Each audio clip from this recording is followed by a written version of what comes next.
Hai, nama saya Shakir.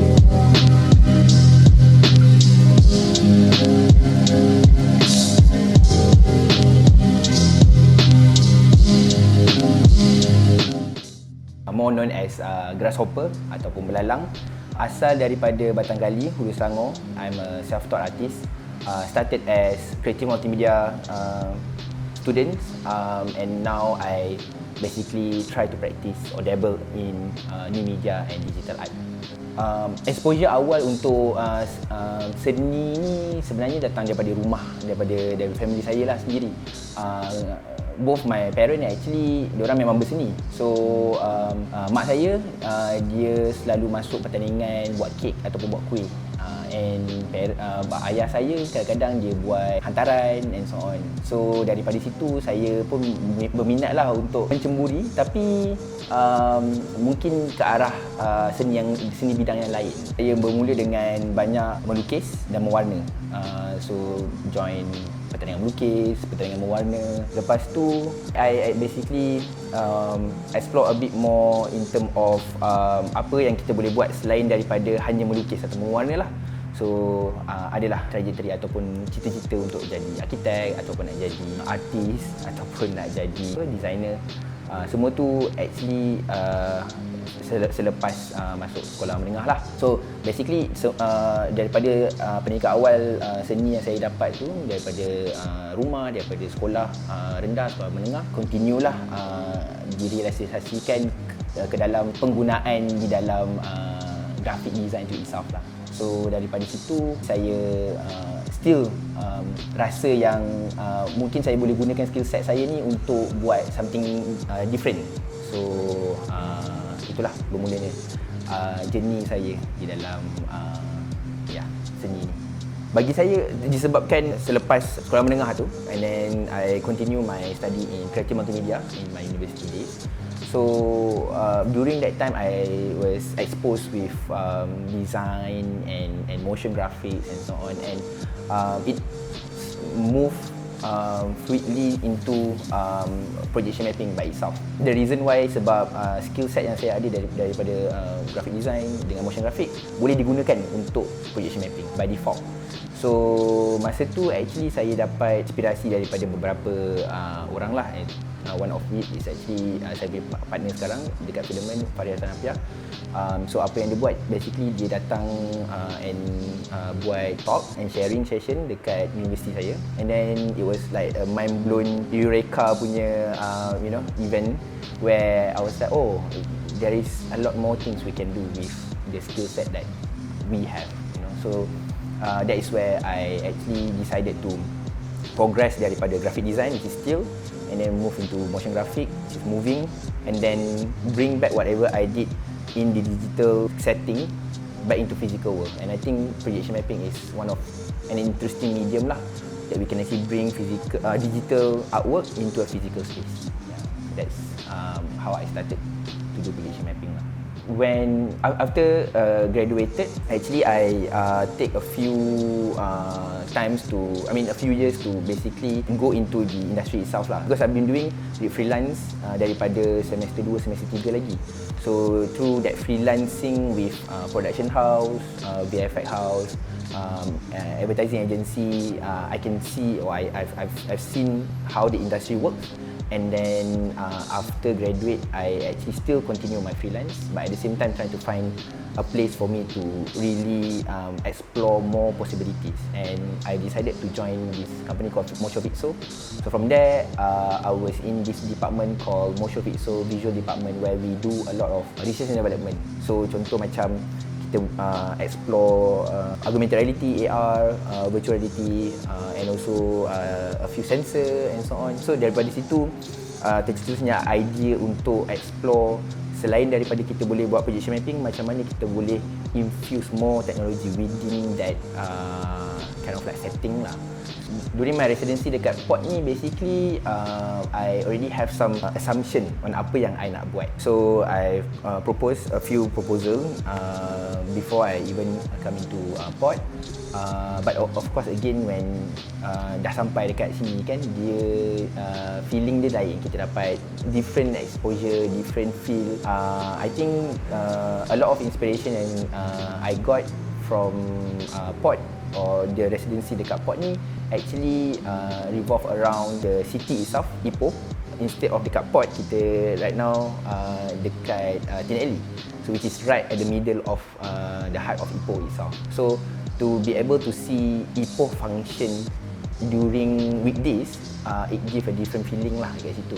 So the charm of old town itself, it's really interesting untuk saya like olah or explore.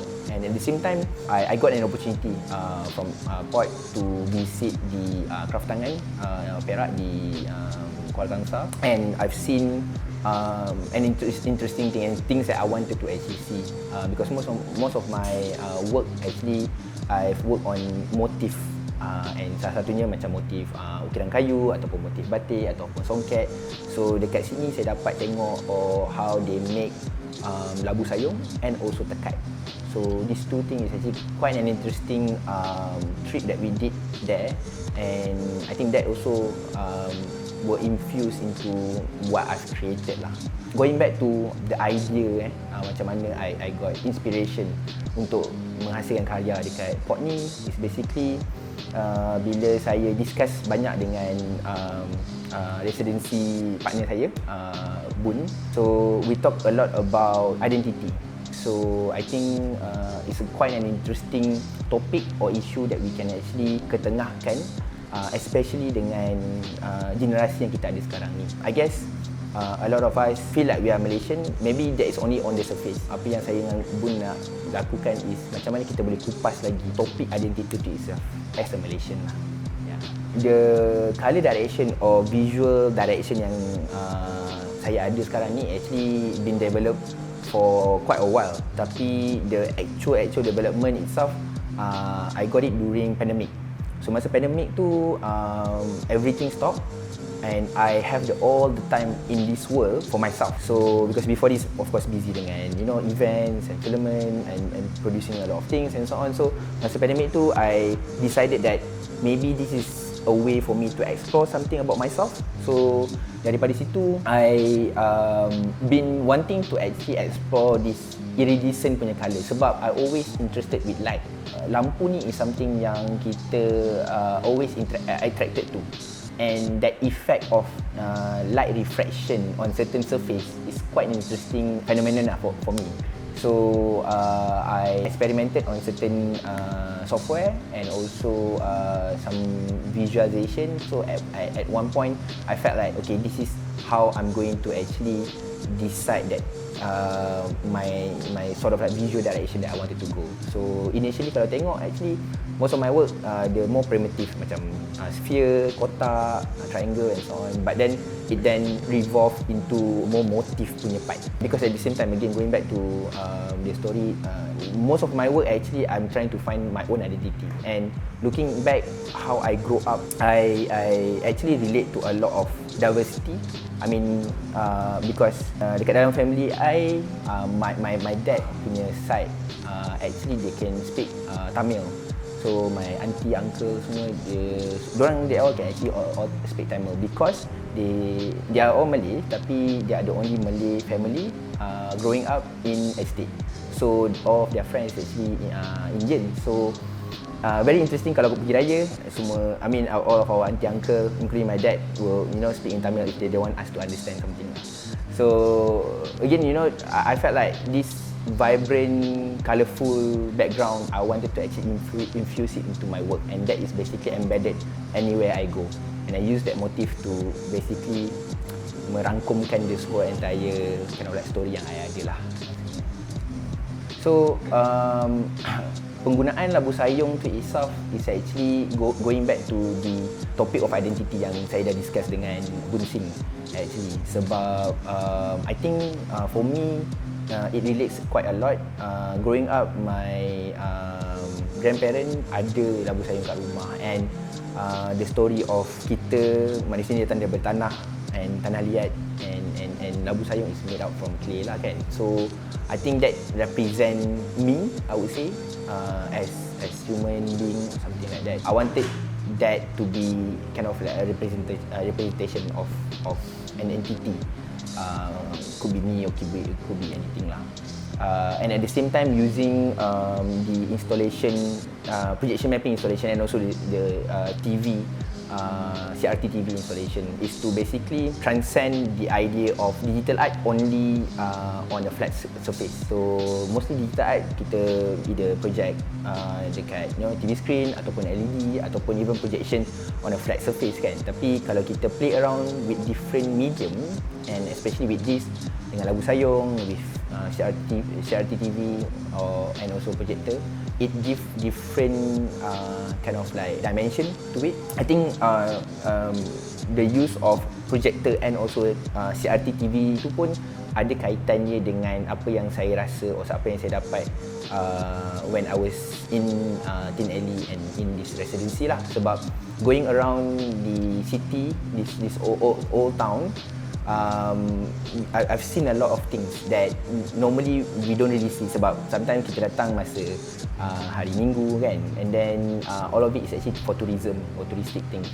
Tapi bila kita stay dekat sini on the weekdays, we see different stuff, and I think to appreciate something old is quite an interesting thing lah. And that's why I wanted to actually use that CRT TV tu as a representation Ipoh or of the old things, and also use projector to basically project back to this old part. This projector new medium or new kind of like technology with this old technology come together, and there is this labu sayong dekat tengah-tengah as a representation of me as an identity myself and so on.